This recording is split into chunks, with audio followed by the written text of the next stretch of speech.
So the exceptions to hearsay are for all cases other than criminal cases. All you need to know as to whether a statement will come in, even though it would fit the definition of hearsay under 801.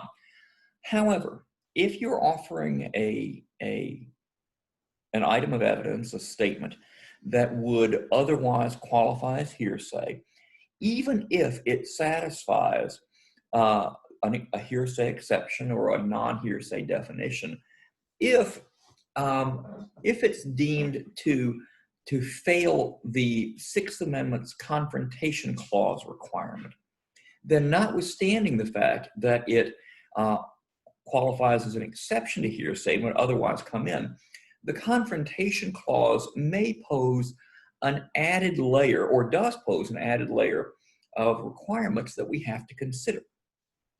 This is only in criminal cases against defendants. So what are those requirements? What exactly does that look like? So prior to the case that we're going to start with next time, Crawford versus Washington, prior to that case, this area of law was governed by a case called Ohio versus Roberts. And that case essentially said, look, if these hearsay exceptions, if they are firmly rooted, meaning they've been around for a while, then the mere fact that you have shown an exception to hearsay, that's a sufficient basis for allowing this testimony in under one of the hearsay exceptions.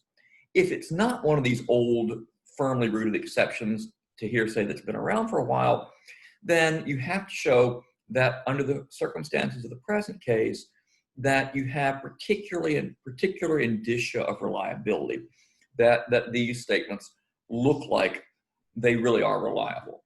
So reliability was, kind of almost a super reliability requirement was imposed for the hearsay exceptions prior to Crawford versus Washington. You don't need to remember a lot about that, because with Crawford versus Washington, the Supreme Court, Justice Scalia writing the opinion and really leading the charge in this new area of law, said that our concern about hearsay is not about reliability, it's about procedure. Sometimes procedure and reliability overlap, but not necessarily, and the court doesn't require that they do so. Merely that in order to satisfy the Confrontation Clause's requirements for hearsay exceptions under the Sixth Amendment to the U.S. Constitution, there will be certain procedural requirements, and we'll get to those with Crawford versus Washington. But know, for the purpose of this tape, that if you're looking at a criminal case and the evidence is being offered against the defendant, there is going to be an added layer that all hearsay statements will have to pass through. Not enough that they merely satisfy hearsay exceptions. They will also have to pass through the filter of the Sixth Amendment's Confrontation Clause. And that filter used to be a requirement about reliability. You had to show that these were particularly trustworthy statements because of either the categorical exception being very well established, or because of the circumstances of this particular case, illustrating that these statements look particularly trustworthy. Now, with Crawford versus Washington and the line of cases we're about to start, we're not going to ask that question at all. We're going to ask whether the statements that were made, whether the hearsay statements we're looking at, whether they are quote unquote testimonial, whether they were offered in reasonable anticipation that these would be used in a criminal case.